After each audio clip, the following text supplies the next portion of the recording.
Hello, it's Denise, Minty Green Mama, and I am doing another video today because I have a bunch of decks that I'm letting go, and I mentioned that in a previous video, and I had a couple of people ask me, well, which decks are you letting go? And so I thought that I would kind of go over a few. I actually have so many tarot and oracle decks that I am letting go of that I'm not going to cover them all in this video because I don't want it to be like this majorly long thing. And I'm also not going to really like go through the cards very much because I've done that. I just did that on my decks I own, my deck collection videos, and I went through all the decks, and as I was going through them, I'm just thinking, why do I have these? I don't use them all. And there's some that I don't use at all. I just like the idea that I could potentially use them. And I decided to clear out my collection. And I'm pretty happy about it. So to start off, the Hobbit Tarot is the first one that I'm letting go. And I opened this, I've looked through it. I don't know that I have even used it at all, but I'm not going to get out of these little boxes because it's super hard to get out of these tuck boxes sometimes. But the Hobbit Tarot just didn't click with me. So that's going to go. And the next one is the Cosmic Tarot. This is a really interesting deck. It's a really great deck. I was really drawn to the artwork, but I just don't use it. And I thought it was just time to move it on. I actually have this book by Huets, the Cosmic Tarot, that kind of goes through like the different cards and some meanings and the images. And I'm trying to think if, let's see, it says that Jean Huets is co-author with tarot authority Stuart Kaplan of the Encyclopedia of Tarot. And during her tenure as senior editor at tarot publisher US Game Systems, she worked on many groundbreaking tarot decks. So that's really interesting. So this little book, this a short little book, and this deck are going to be moving along. The next is, and let me just say that a lot of these decks are amazing decks and there is nothing wrong with them. I have absolutely no criticism of most of these decks at all, other than I don't have time to work with them, and having them around makes me feel like I need to work with them, and I think takes away time from the decks that I really do want to spend my time with. And so that's why a lot of these are going. So this one I've mentioned on my channel before is the Magdalene Legacy Tarot by DuHamel, illustrated by Deborah Shutek-Jackson. This one is interesting because I actually did modify this one. And I tried to do like a little antique, vintagey look on the edges because they were really white and cardboardy looking, and it didn't really work for me. And I rounded the corners because they were just really painful to shuffle. But they really are very stiff cardstock. So yeah, so these, even though I spent the time with them, I tried really hard to work with them, I modified them. I talked about this in another video, so I won't go into it too much, but some of the keywords on the actual cards don't match up with the keywords on the images of the cards, say in the guidebook. And I just didn't have time to sort that all out. And so that one is hopefully going to be moving on. This one is interesting.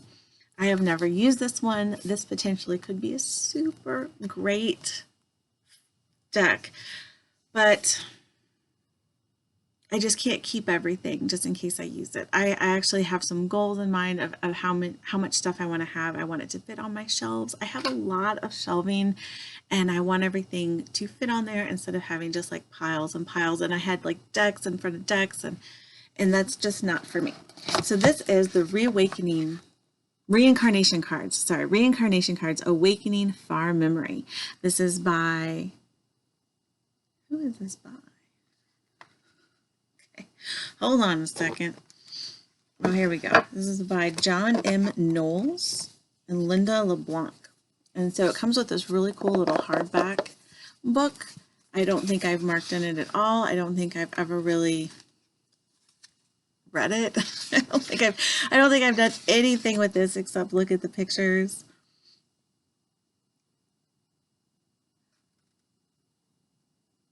Yeah, I'm just trying to, I think those are the author and illustrator, but it's just not very clear to me at first glance. But it has this really interesting book. It's just black and white, but it still has the images of the cards. And this is a oracle deck specifically geared toward past lives, discovering past lives. So it has these. Okay, the backs are different, and I think they mean different things. And I think you draw, like these are places, like desert with the green backs. These are careers, it looks like. So you've got government and law and things with this color back. And then I think these infinity ones, whoa, this is just an ordering information card. The infinity ones are ways that of means of death, I suppose. There's peaceful and there's water and war. So, and then there's more on the other side. So I'm thinking, let's see, 61 cards. And let me see if it says anything on the back.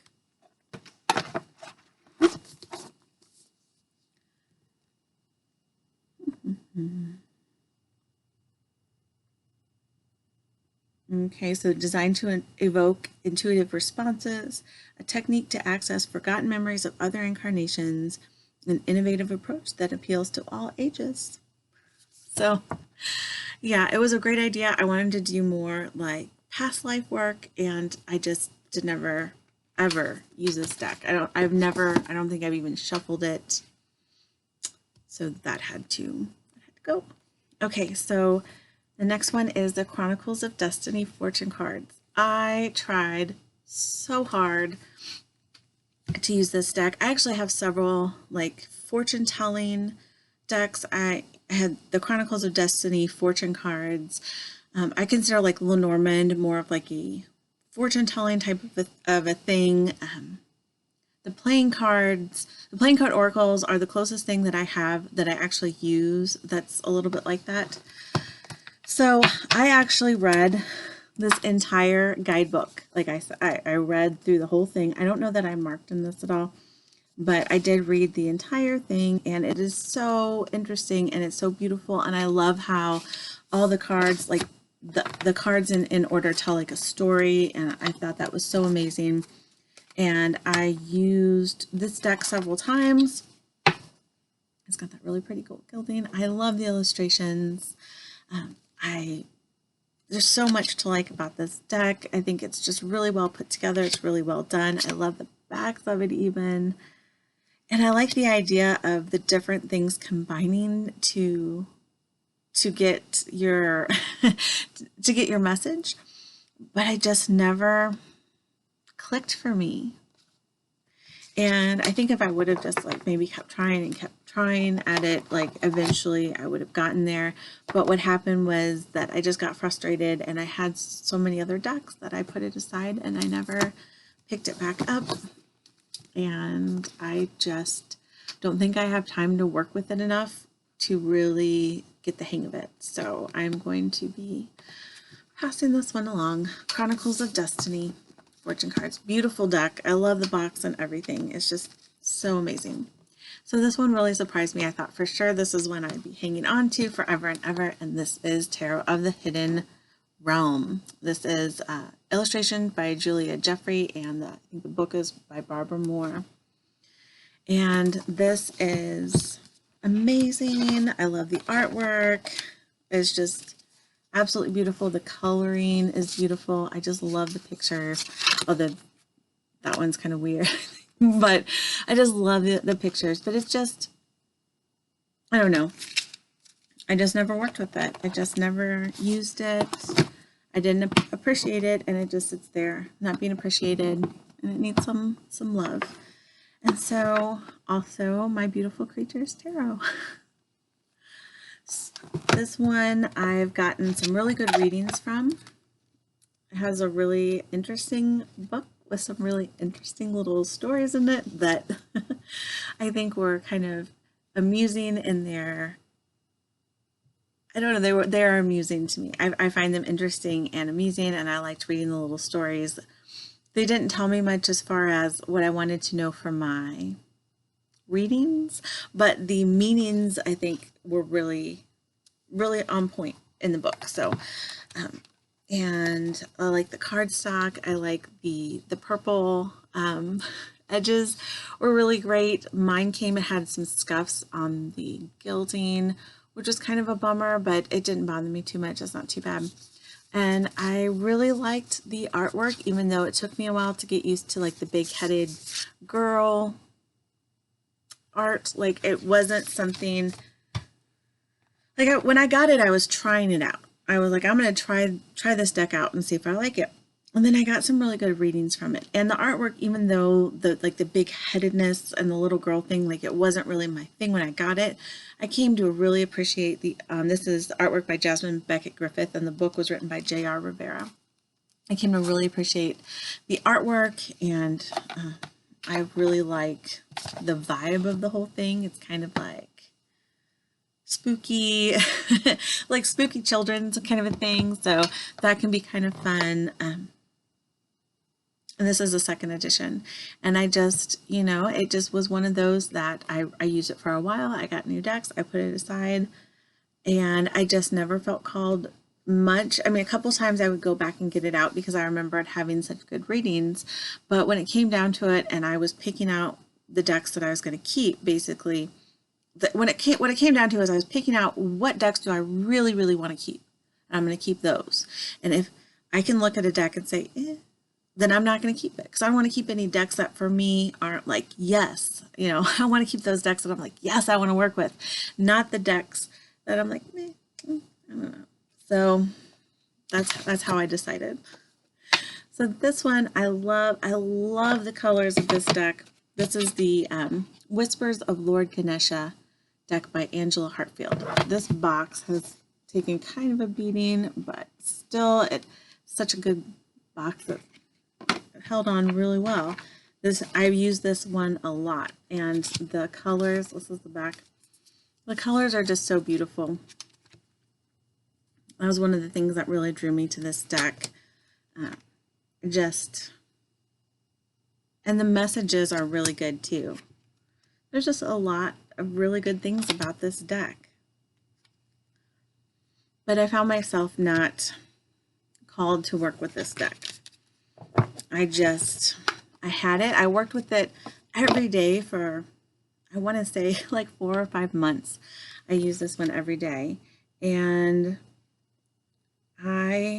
while I liked the messages in the book, I just didn't feel like I understood how they applied to my everyday life when I would do my daily draws.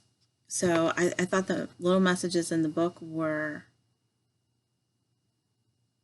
beautiful, and I think that they could really apply to, like, for doing daily draws. I think it could really be good for that, but for me, it just didn't speak to me in that way. And so there's a couple of decks I have like that where I was like, no, I really want to work with this deck, and I just kept using it and kept using it, and then at the end of the time I'm like, yeah, that didn't really work out as well as I would like, so I'm passing that one on.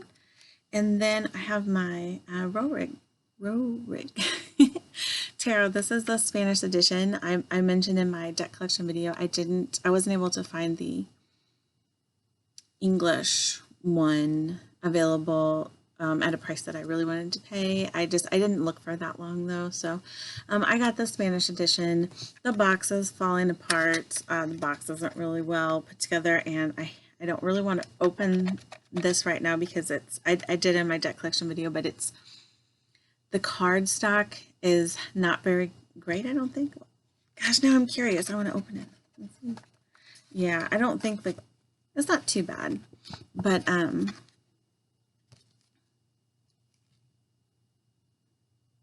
don't think it's the greatest. Like this one almost looks like it has like a little dent in it. on the back.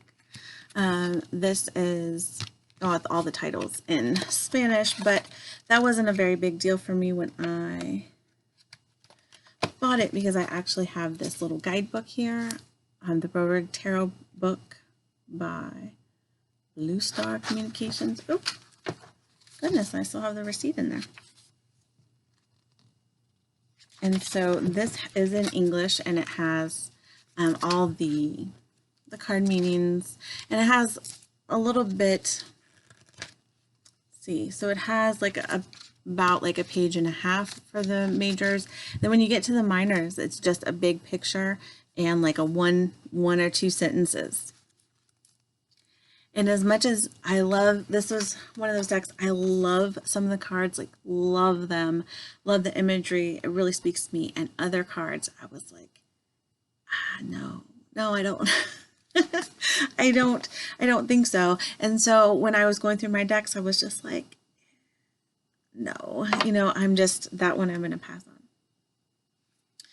This is another one that surprised me at first. Like, I've actually done several passes through my decks, and every time, like, I pull, sometimes I've pulled a few more when I go back through.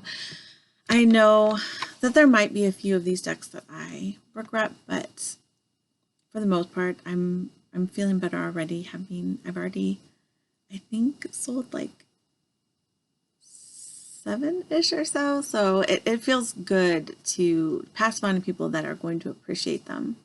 Whereas before I've donated them, and I don't feel like, and that's a whole nother story about, they were supposed to go to people that needed to use them, and I donated them, and then the place that I donated them to actually ended up turning around and selling them instead of finding new homes for them.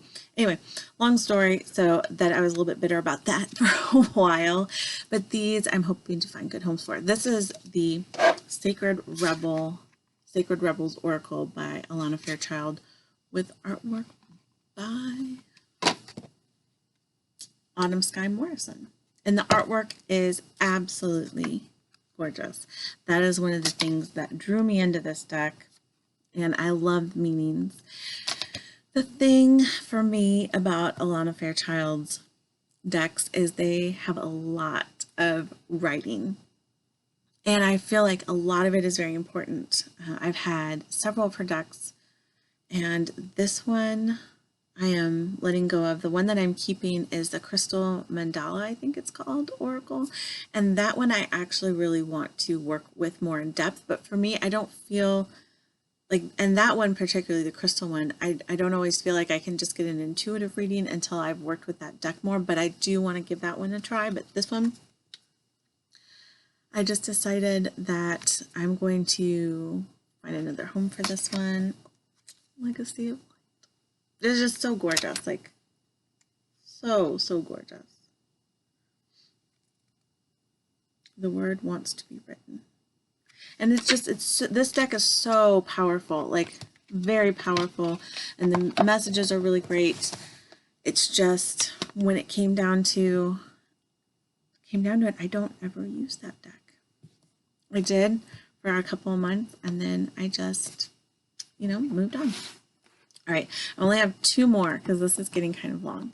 So the next one is the Sacred Geometry Activations Oracle, which was surprising to me because this was one, I think I mentioned it in like one of my top Oracle videos, and I loved this deck for so long.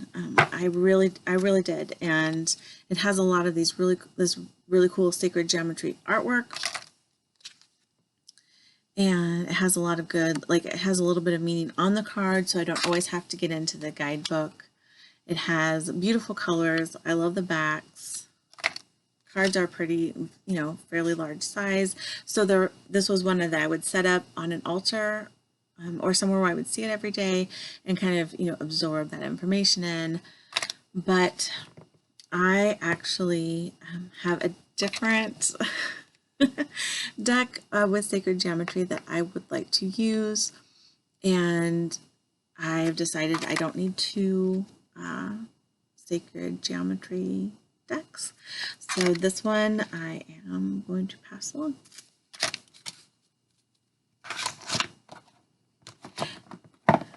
I keep feeling like every deck I want to say, I don't want this deck, but it's a really good deck.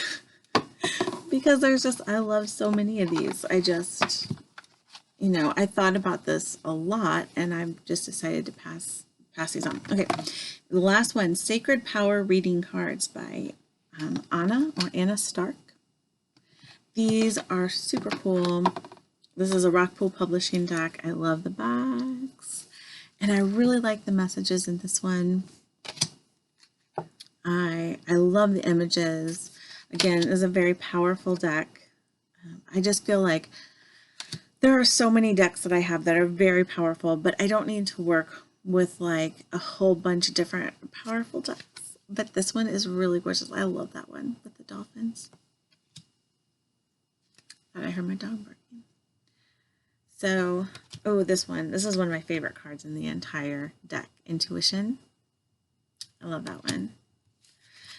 So yeah, so this one is going away as well. I want to say I have at least, when I first did my I'm letting go of a bunch of decks, I was letting go of about 30 or so. I've gotten rid of 7, and however many this was, I didn't even count. And then I probably have an additional at least 20 more. And I don't feel like at first I was like, oh man, this seems crazy. And then I was like, you know, no, this isn't crazy. This is me being really, really realistic and really purposeful with my time.